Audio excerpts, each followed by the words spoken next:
وہ جو حدیث بیان کی جاتی ہے اختلاف امتی رحمہ، میری امت کا اختلاف رحمت ہے، وہ حدیث صحیح نہیں ہے، وہ حدیث صحیح نہیں ہے، بلکہ قرآن و سنت کی تعلیمات سے معلوم ہوتا ہے کہ اختلاف مسلمانوں کے لیے نقصان ہی لاتا ہے۔ وَلَا يَزَالُونَ مُخْتَلِفِينَ إِلَّا مَن رَحِمَ رَبُّكَ، اللہ نے کہا یہ اختلاف کرتے رہیں گے سوائے ان کے جن پر تیرے رب کی رحمت ہو۔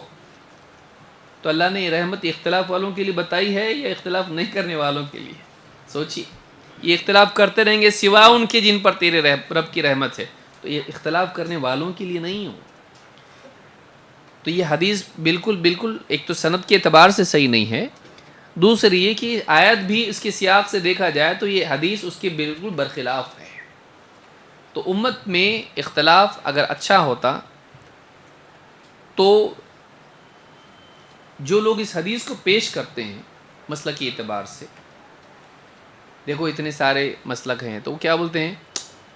حدیث میں ہے اختلاف کیا ہے؟ امت کا رحمت ہے۔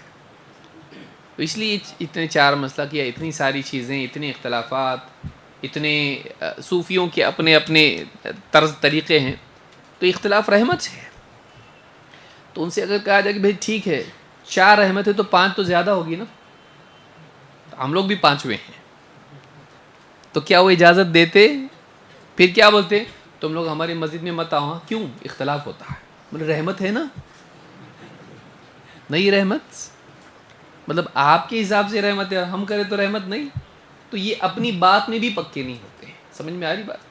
یہ ضرورت ہے کہ انسان سوچے کہ وہ جو بول رہا ہے، جس کو وہ مان رہا ہے، وہ کتنا صحیح ہے۔ کہ ایک طرف وہ یہ کہہ رہا ہے اپنے مسلکی تحفظ کے لیے، اپنے مسلک کو بچانے کے لیے، جو سٹینڈ اس نے لیا ہے کہ تم ہم 5 4 جو بھی ہیں، اس کے لیے اس نے بنا لیا۔ یہ حدیث دلیل ہے ہمارے لیے کہ امت کا اختلاف رحمت ہے۔ تو لیکن وہ کیا دوسروں کو ان سے اختلاف کرنے دیتا کیا؟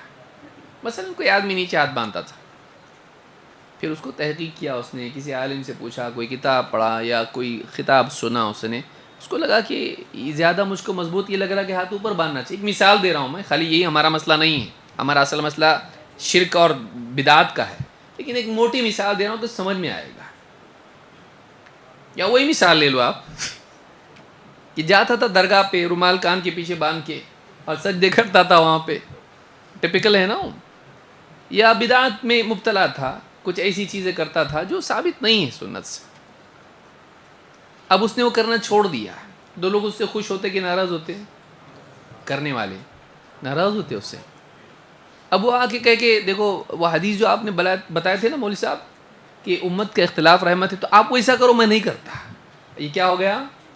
اختلاف۔ تو اللہ کی رحمت آئے گی، کرتا ایسا مانتا وہ کیا چاہتا ہے؟ جیسا ہم کر رہے ویسا یہاں کرنا۔ بلکہ مسجدوں پہ لکھا ہوتا یہ فلاں مسجد ہے، یہاں ایسے ہی طریقے سے نماز پڑھی جائے گی، اس سے ہٹ کے اختلاف الاؤ آپ نہیں کر رہے، اور اختلاف کی حدیث کو بنیاد بنا کے آپ اختلاف کو اپنے صحیح ثابت کر رہے، تو یہ کیا ہوا؟ یہ داخلی تضاد ہے، یہ انٹرنل کانفلکٹ ہے، یہ کہ آپ ایک طرف ایک بول رہے ہو، دوسری طرف دوسرا بول رہے ہو۔ آپ اپنے اختلاف کے لیے حدیث سے دلیل لے رہے ہیں، لیکن وہ دوسرا آدمی جو آپ سے اختلاف کر رہا ہے وہ اگر دلیل دے اسی کو تو آپ قبول کرتے نہیں۔ یہ حال ہے امت کا۔ تو اختلاف فی نفسی ہی اچھا نہیں ہے، کہیں کچھ چیزوں میں اس کی گنجائش اور کہیں تو وہ لازم ہو جاتا ہے۔